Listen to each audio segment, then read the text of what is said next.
ఉభయ గోదావరి జిల్లా ఉపాధ్యాయ ఎమ్మెల్సీ ఉప ఎన్నిక ఓట్ల లెక్కింపు ప్రారంభమైంది. కాకినాడ జేఎన్టీయూలో ఓట్ల లెక్కింపు ప్రక్రియ జరుగుతుంది.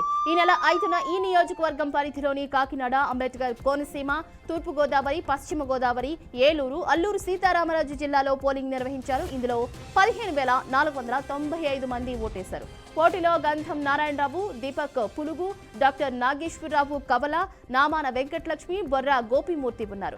విజేతగా నిలిచిన వ్యక్తికి 2 ఏళ్ల 2 నెలల పదవీ కాలం ఉంది.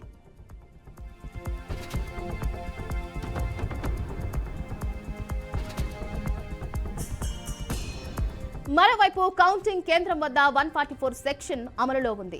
పోలీసులు ఉన్నవారిని మాత్రమే కేంద్రంలోకి అనుమతిస్తారు, పాసులు ఉన్నవారిని మాత్రమే. అయితే ఒక్కో టేబుల్కు ఒక్కో సూపర్వైజర్, 2 అసిస్టెంట్లు, ఒక సూక్ష్మ పరిశీలకుడిని నియమించారు. ఒక్కో టేబుల్ వద్ద అభ్యర్థికి ఒక ఏజెంట్ను అనుమతిస్తారు. కాకినాడ జేఎన్టీయూలో ఏర్పాటు చేసిన కౌంటింగ్ ప్రక్రియకు సంబంధించి మరింత సమాచారాన్ని మా కాకినాడ జిల్లా ప్రతినిధి నందిని అందిస్తారు. జిల్లాల ఎమ్మెల్సీ ఎన్నికలకు సంబంధించి ఈ నెల 5వ తేదీన ఏదైతే 6 జిల్లాలకు సంబంధించి టీచర్స్ ఎన్నికలు జరిగాయో, ఏదైతే ఎమ్మెల్సీ ఎవరైతే ఉన్నారో షేక్ బాబ్జీ అకాల మరణంతో ఈ ఎన్నిక అయితే అనివార్యం అయ్యింది. దీనికి సంబంధించి అయితే 5వ తేదీన ఏదైతే ఎన్నికలు జరిగాయో, ఈ రోజు 9వ తేదీన కాకినాడ జేఎన్టీయూలోని కౌంటింగ్ ప్రక్రియ అయితే మరి కాసేపట్లో ప్రారంభం కాబోతుంది.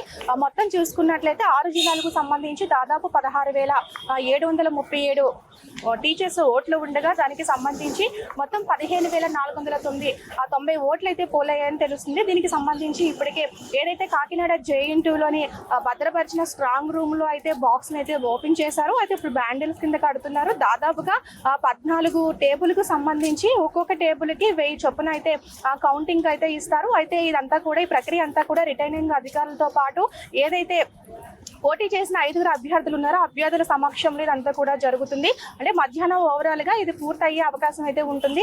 దీనికి సంబంధించి ఇప్పటికే కాకినాడ జేఎన్టీయూ పరిసర ప్రాంతం అంతా కూడా పగడబందీగా ఏర్పాట్లు చేశారు. పక్కన పోలీసులతో పాటు రిటర్నింగ్ అధికారులతో పాటు అన్ని ఏర్పాట్లు చేశారు. అయితే ఏదైతే ఈ పోటీ చేసిన అభ్యర్థులు ఉన్నారో అభ్యర్థుల సమక్షంలోనే మొత్తం ఈ ప్రక్రియ అయితే మొదలవుతుందని చెప్పాలి. అంటే దీనికి సంబంధించి ఇప్పటికే జేఎన్టీయూలో అన్ని ఏర్పాట్లు కూడా పూర్తి చేశారు.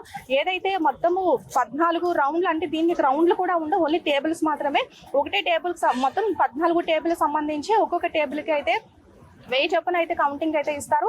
అంటే దీనికి సంబంధించి అతి త్వరలోనే, ఇంకా ప్రస్తుతానికి అయితే డివైడింగ్ అయితే చేస్తున్నారు. దీని తర్వాత కౌంటింగ్ ప్రక్రియ అయితే మొదలు కాబోతుంది. తర్వాత మధ్యాహ్నంలోగా దీనికి మొత్తం ఈ ప్రక్రియ అయితే పూర్తి స్థాయిలో అవకాశం అయితే ఉంది. తర్వాత అభ్యర్థి ఎవరనేది కూడా ప్రకటించే అవకాశం అయితే ఉంది. మనం ప్రస్తుతము కాకినాడ జేఎన్టీయూలోని ఏదైతే ఈ కౌంటింగ్ హాల్ ఉందో, కౌంటింగ్ హాల్ దగ్గర ఉన్న అంతా కూడా పోటీ చేసిన అభ్యర్థులతో పాటు రిటర్నింగ్ అధికారులతో పాటు పోలీసులు కూడా బందోబస్తు అయితే ఉంది ఎక్కడికెక్కడ.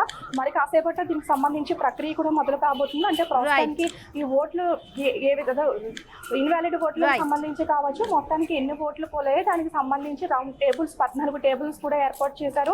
ఒక్కొక్క టేబుల్ కి కూడా దీనికి సంబంధించి 1000 ఓట్ల వరకు కౌంటింగ్ కూడా ఇచ్చే అవకాశం అయితే ఉంటుంది. ఇదంతా కూడా రిటర్నింగ్ అధికారులతో పాటు ఎవరైతే పోటీ చేశారో పోటీ అభ్యర్థుల సమక్షంలోనే కూడా ఈ పూర్తి స్థాయిలో ఇదైతే జరిగే అవకాశం అయితే ఉంది. మొత్తం టోటల్ గా చూసుకుంటే 15,490 ఓట్లు అయితే పోలైనట్టుగా తెలుస్తుంది. మరి కాసేపట్లోనే ప్రక్రియ కూడా మొదలయ్యే అవకాశం అయితే ఉంది. ప్రస్తుతం తాజా పరిస్థితి ఇది.